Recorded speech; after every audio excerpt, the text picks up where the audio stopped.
इस कहानी को अंत तक सुनिए, क्योंकि यह कहानी आपकी जिंदगी को बदलने वाली है। एक गांव में किसान रहता था जिसका नाम मोहन था, जो हमेशा मस्त रहता था। उसके चेहरे पर कभी किसी बात की उदासी नहीं होती और न वह कभी चिंतित दिखता।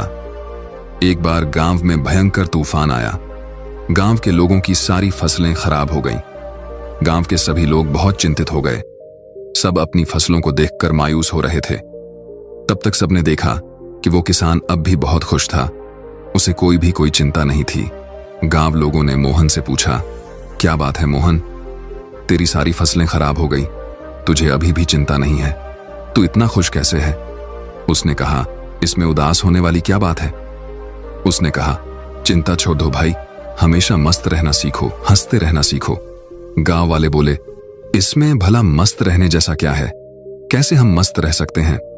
हमारे तो नुकसान हो गया, फसलें खराब हो गईं, अब हम क्या खाएंगे, अपना जीविका कैसे चलाएंगे, और इसमें भला हम कैसे मस्त रहे? अब तू ही बता, क्या तुझे कभी किसी बात की चिंता नहीं होती? तू हमेशा खुश कैसे रह लेता है? उसने कहा, अरे भाई चिंता छोड़ो, मस्त रहना सीखो। उसने कहा, ठीक है, लेकिन मस्त रहने के पीछे वजह भी तो होनी चाहिए, हमें तो चिंताएं हो जाती है। उसने कहा, हर चीज की चिंता, जिम्मेदारियों को चिंता। हम बच्चे थोड़े हैं कि हमेशा खुश रहें। 15 साल के बाद उनको भी चिंताएं घेर लेती है। अब तो चिंता ही चिंता है। मेरे बच्चों को पढ़ाई की चिंता है, उनके करियर की चिंता है, उनके फ्यूचर की चिंता है। मुझे उन बच्चों की खाना पीना और बाकी सारी घरेलू चीजों की चिंता है। तो भला इंसान को कैसे खुश रहे? उसने कहा, खुश रहना एक कला है और मस्त रहना अपने आप में यह सोच है। गांव वालों ने बोला, तो क्या तुम हमें यह कला सिखा सकते हो कि हम भी हमेशा खुश और मस्त कैसे रह सकते हैं? उसने कहा, हाँ, मैं तुम्हें एक मजेदार कहानी सुनाता हूं, ध्यान से सुनो। बचपन की बात है। मैं अपने पिता के साथ एक बार जंगल के रास्ते से शहर जा रहा था, क्योंकि हमें फसलों को बेचनी थी। क्योंकि उस समय मेरे पिताजी काफी परेशान रहते थे। घर में बिल्कुल भी धन नहीं बचा था। अब तो फसलों को बेचना ही आखिरी हल था। जंगल जाते जाते शाम हो गई और जंगल में काफी अंधेरा हो गया। रास्ता तो दिख नहीं रहा था। उस दिन भी ऐसे ही आंधी आई थी। तब तक हमारी बैलगाड़ी का पहिया जमीन में धंस गया और हम वहीं फंस गए। पापा ने पहिया बहुत निकालने की कोशिश करी, लेकिन वो निकला ही नहीं। अंत में थक गए, हम हार गए, हमें कोई रास्ता नहीं दिखाई दिया। अब हम भूख प्यास से परेशान होने लगे और हमें डर लगने लगा। मैंने पापा से कहा, पापा मुझे बहुत डर लग रहा है। पापा ने कहा, चिंता की कोई बात नहीं, मैं तेरे साथ हूं, तू क्यों चिंता कर रहा है? लेकिन उनके कहने से मुझे कोई असर नहीं हुआ और मैं डरने लगा, क्योंकि जंगल के बहुत आवाज आ रही थी और वो जंगल बहुत ही वीरान था। पापा ने कहा, डरते नहीं है? काफी प्रयास करने बाद हमने फैसला किया कि आज रात हम यहीं बिताएंगे। सुबह जैसी होती है फिर हम बैलगाड़ी को निकालने की कोशिश करेंगे, फिर देखते हैं क्या कैसे करना है। लेकिन बात सुबह की नहीं थी। बात यह थी कि आखिर अब रात को खाएंगे क्या, क्योंकि हमारे पास जितना भोजन था हमने रास्ते में खत्म कर दिया था। हम दोनों बैठकर कुछ सोच ही रहे थे, तभी एक कुटिया दिखाई दी जिसमें से प्रकाश की रोशनी आ रही थी। पापा ने बोला, तुम यहीं पे रुककर आराम करो, मैं अभी कुछ देखता हूं, शायद कोई मदद के लिए उपाय मिल जाए। पापा फिर चले गए और मैं वहीं पे बैठ के डर के मारे रोने लगा। काफी देर बाद पापा एक महात्मा के साथ आते हुए दिखाई देते हैं। वो महात्मा बड़े ही दिव्य दिख रहे थे। फिर हम तीनों ने मिलकर जोर लगाया और बैलगाड़ी का पहिया उस गड्ढे से बाहर निकाल दिया और हमारी बैलगाड़ी बाहर निकल गई। पापा ने उस महात्मा का धन्यवाद किया और हम लोग आगे चल पड़े। उस महात्मा ने हमें कुछ खाने को भी दिया था। मैंने पापा के हाथ में एक कागज देखा। मैंने पूछा, वो क्या है? लेकिन पापा ने उसके बारे में कुछ भी नहीं बताया। अब हम आगे बढ़ चले। पापा ने बताया नहीं कि महात्मा ने हाथों में क्या दिया था। मैंने उनसे फिर पूछा कि पापा हाथ में क्या है? उन्होंने बोला, कुछ नहीं है, ये तेरे काम की चीज नहीं है। धीरे धीरे काफी समय गुजर गया और हम निकल गए। काफी वक्त गुजर जाने के बाद मैंने पापा से पूछा, पापा उस पत्र में ऐसा क्या था कि जो आप मुझे बताते नहीं हो? तब पिताजी ने कहा, जब मैं इस दुनिया में नहीं रहूं तो मेरे मरने के बाद तुम उस पर्चे को खोलना, लेकिन एक बात और याद रखना, उस पर लिखी बातों को तुम जीवन भर याद रखना और कभी भी भूलना मत। उसने कहा, ठीक है पापा। अब काफी समय गुजर गया।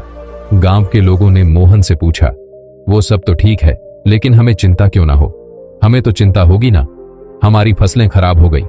मोहन ने कहा, क्या तुम फसलों को ठीक कर सकते हो? उसने कहा, नहीं। मोहन ने पूछा, क्या तुम दिन को रात बना सकते हो? उसने कहा, नहीं।